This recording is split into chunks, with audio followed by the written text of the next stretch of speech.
This was supposed to come with a toy? Hey Andy, wanna watch me give 10,000 high fives? Don't go near the mysterious hands outside our home, James. What about the hands inside our home? They're inside? Did you take the barricades off our doors? Maybe. Kind of. Yes. You did this for a joke, didn't you? Something related to our review today? You know me so well! Well, better review this before the hands get me too. Let's jump right into... Have you ever fallen into a well while escaping police, only to discover a world under ours inhabited by demons and dangers, pledging your eternal soul in obedience to one such demon and or monster, and shackled yourself to an adventure through the psyche, trauma, and denial? Only once. Our cat, yeah. In Silly Polly Beast, you take on the role of Polly, an orphan with long blonde hair, a deadly boomerang skateboard, and a proficiency for falling on her ass all the time.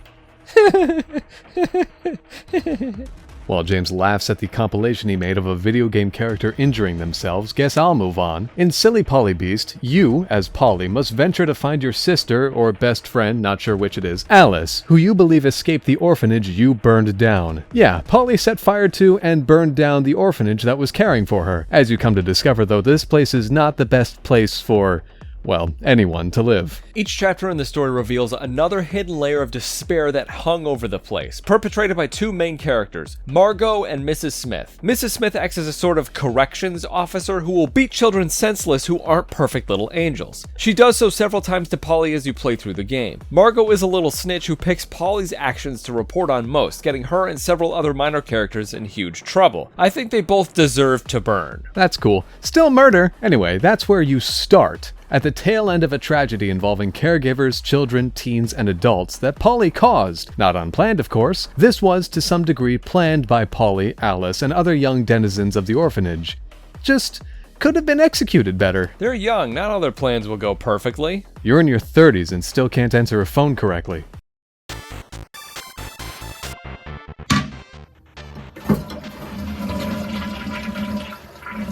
See? Well, you can't even lip sync your own lips correctly.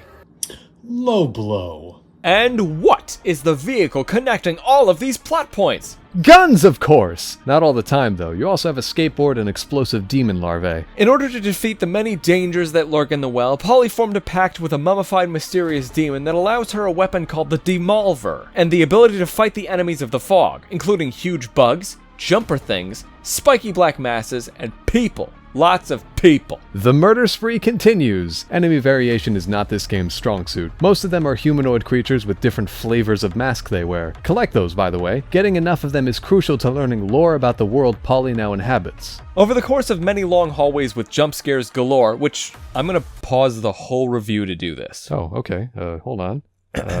Alright. Andy, start the music. Okay. There you go. Fuck jump scares. They are a weak, uninspired way to generate tension in any situation. Silly Polly Beast is genuinely tense enough without having sudden fucking bear trap snaps, this sound that will stop your heart every so often, or this sound.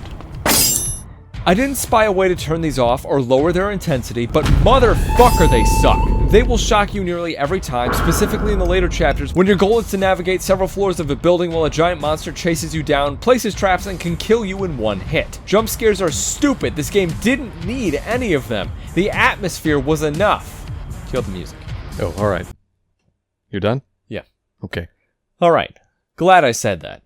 Anyway. You'll always have 3 weapons on hand. Your Demolver, which is a revolver that refills at these barrels or when you hit enemies enough. You can upgrade it by finding bullet casings throughout the game. Your Skateboard, which has a several hit combo and a charged boomerang attack that takes way too long to charge. And any of the 3 interchangeable guns. A shotgun. Kapow! A P90. Pew pew pew pew pew. Or a stake gun. Delicious. Oh no. Are we in the Stamina bar?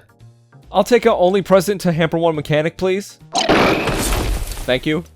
Yep, that there is a stamina bar. As you're looting and shooting, you'll also have to manage this while attacking with your skateboard, but nothing else. Dodging takes no stamina, healing doesn't, reloading doesn't, none of it. Pre-patch, you couldn't execute a 4-hit combo without running out and suffering a beating from the enemies nearby. Not a fan. What would change if you took it out? To dinner? No, took the stamina bar out of the game. Oh, absolutely nothing. Considering it was built just to limit one single gameplay mechanic, removing it would change nothing. You'll opt to shoot more than you will to strike, and the Devolver has near infinite bullets. I wouldn't be shocked if there was an achievement for never using your skateboard to hit stuff. So, there doesn't appear to be a hero of this story. Nope. You're steadily running out of things to say before repeating yourself. Yep. And considering your overall tone, I have to ask, what part of this game didn't have to drag you to the end, James? The atmosphere. There's always an air of tension through the game that something is going to happen. What? I'm not sure. Maybe this box has answers. Maybe dragging this body will tell me. Ooh, what about this room? Does it hold secrets? I have a soft spot for a game with easy to find collectibles, an eerie, almost uninhabitable landscape, and checkpoints that will simply make you start a room over if you fail a task. I was never dragged through the game, to be sure. I had a grand old time finding out what was going to happen next and why. Did any of it make sense? No. Did I enjoy finding it? Fuck yes. I noticed there's an argument in art styles here too. You're playing as a 3D character who looks kind of cool, then you pause the game, and you get the art style I wish stuck around more. The 2D character art in this game is what drew me in. The rest of it lost my interest, but I really wish we got to see more character sprites. They convey the emotions of every character much more than any of the models do. Except Margot, she got the best animation in the game, but she kind of needed it, I guess. If I'm honest, the soundtrack was also a huge bonus in this game. I will perform feats of human strength and flexibility that will stun bodybuilders and scare contortionists for a soundtrack I actively listen to while writing and editing the review of the game that has it. I did that all in one take. I'm very impressed. I'm gonna keep that burp. Keep that whole thing. It has staying power in my head, and I'm a big fan. Of course, some of it might be Stockholm Syndrome. You spent nearly an hour fighting a boss, didn't you? No, not an hour. More like 20 minutes. I didn't want to get chained. I don't know what that means, and I don't want to. Silly Polly Beast is an okay game. I don't see it being for everyone. I didn't find the story or characters engaging or relatable. Demon larvae, which explode when thrown, are just too difficult to use, and big bosses have strange hitboxes and are usually crapshoots for how to actually beat them. And I really hated the final chase part of the final boss. I don't know how anyone did it. I had to be very careful and move really slowly so this creature wouldn't insta-kill me. If it catches you, boop, dead. This took 4 times longer than it should have. You should mention the endings. There are 4. I don't know which is the true, real ending, but you can lock yourself out of the 2 more positive ones if you lose any of your demon parts via various means. Those means don't become available until the final 2 chapters though. It's just kind of uncool to immediately lock people out of better endings for making small, almost unavoidable mistakes that don't become apparent unless you look up what ramifications they have. Sounds like a fun game. I wanted it to be. I always have trouble talking about just okay games without repeating myself. Oh well, I would actually love to see an art book release detailing the works in this game though. That's gotta be some heavily interesting stuff. Yeah, I could see that. Alright everyone. Thanks for watching our review of Silly Polly Beast, and be sure to thank the developer for the free key for this game. Thank you.